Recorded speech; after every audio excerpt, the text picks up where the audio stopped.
Not to be overly dramatic, but is this really how you want to spend your life? Is doom scrolling really worth sacrificing your long-term goals, your opportunities for self-growth, to seize every day and live a meaningful life? Attention, all dopamine addicts. Here are 3 key decisions in your everyday life that you might always regret if you don't get them right.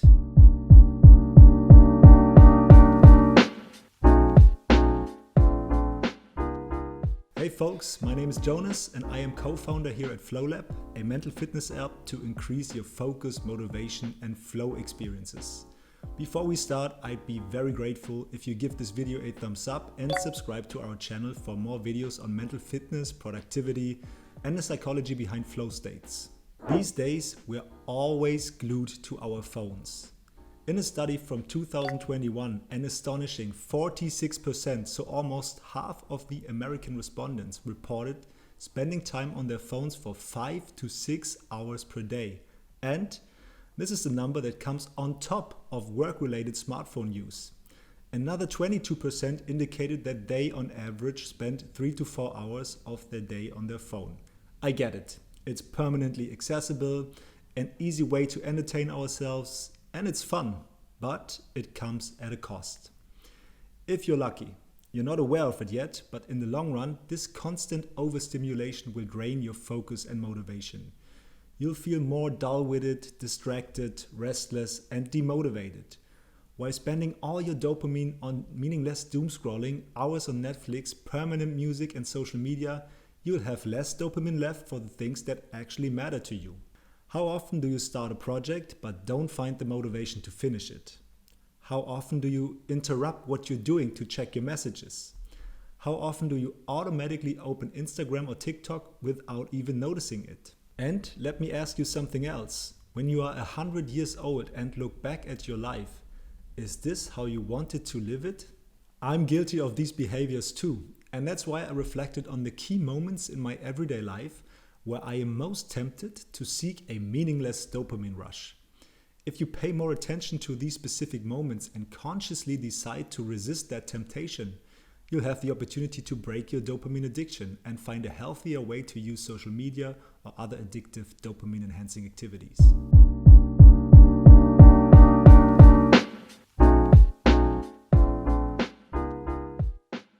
The first one is something that most people don't want to admit, but 96% of Gen Z and 90% of Gen Y do anyway. They are toilet texters.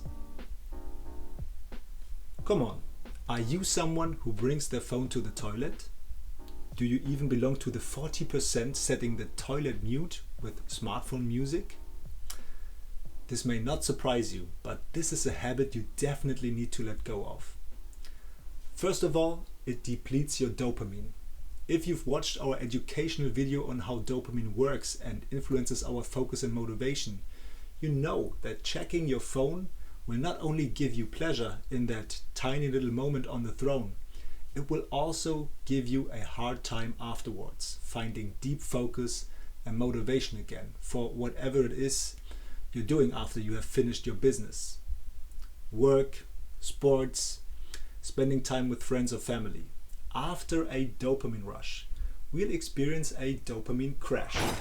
You'll feel the urge to check your phone again or to seek other dopamine-enhancing activities and may struggle to devote your undivided attention to things that might be more important than the latest TikTok trend you watched in the bathroom. Plus, your phone carries 10 times more bacteria than your toilet seat. While you might have a schedule to clean your toilet, let's be real. When was the last time you cleaned your phone? I know for myself how hard it is to let go of this habit. It's extremely addictive. I actually made it my New Year's resolution to not bring my phone to the toilet anymore. And what can I say? I failed already after 1 week. But I make another attempt and I hope you join me. Whenever you need to do your business, take a deep breath before entering the bathroom and consciously decide to leave your phone outside. It's a tiny moment where you make this decision that can have a huge impact on your long-term motivation and focus. Remember that.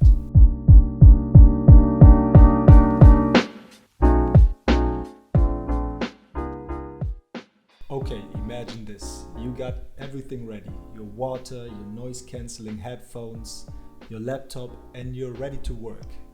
Perhaps you work for a few minutes, but then get stuck, or bored, or stressed. Or it's none of these, but in any case you mindlessly open a new tab in your browser and automatically, impulsively type in a letter. The search engines know you well by now, so they autofill the tab and oops, there you are on YouTube, Twitter, Reddit, or whatever you distract yourself with. Am I right? Which letter do you unconsciously type in that leads you to a non-work related website? Let me know in the comments below. I am a Y person, certainly landing on YouTube. Or I'll type in an L for Liga Insider, a website for German soccer news. I only catch myself procrastinating when instead of Liga Insider, I accidentally land on LinkedIn, where I'm confronted with all these successful overachievers posting about their accomplishments. So this is often the point where I feel bad and go back to my work too. We're used to something called context switching. You switch back and forth between tasks or between a task and something completely unrelated.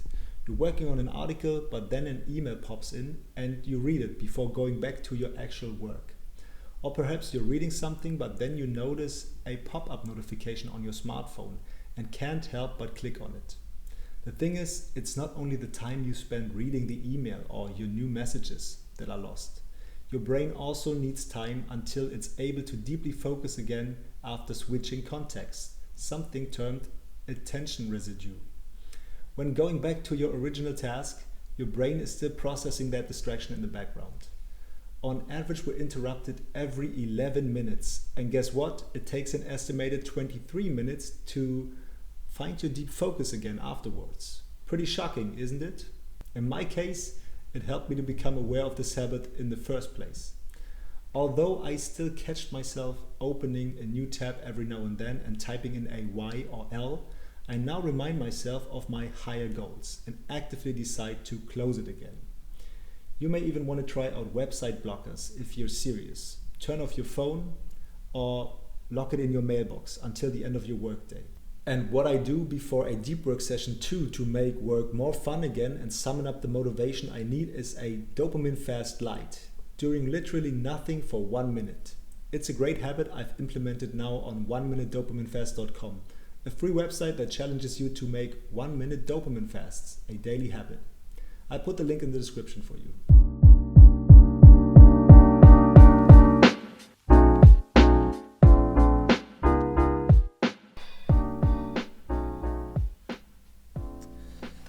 Last but not least, a key moment in our lives is our bedtime. Do you know that when you had a stressful day and you just want to relax, but instead of closing your eyes and giving your body the well-deserved good night's sleep, you give yourself a good night scroll and spend way too much time on the never-ending social media feeds? Well, congrats, you're in the Revenge Bedtime Procrastination Club. We have an entire video on that, including science-backed tips on how to reduce it. While we may think that doom scrolling helps us calm down and relax, it's actually the opposite. Our brain is still very active and our eyes are exposed to the blue light, which is said to postpone the release of melatonin, the sleep hormone. In other words, you might have trouble sleeping after being on your phone in the evening. So even though having a screen-free evening may take quite some self-control, you might find it worthwhile to find a bedtime routine that does not involve a screen.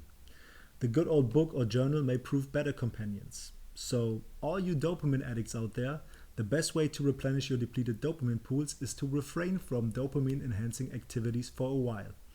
Our head of content also tried it herself and made a dopamine detox for 1 entire week. Just click on the info box if you're interested in her experiences and learnings. Let me know in the comments below which of these habits you're guilty of, or perhaps which other key moments you can think of in your everyday life where you are tempted to give in to dopamine cravings. I hope you liked this video, so again the reminder to give it a thumbs up and subscribe to our channel. This always means a lot and helps us to produce more video content in the future. Also feel free to check out our other social media channels. All links are in the description. Go get it and see you next time.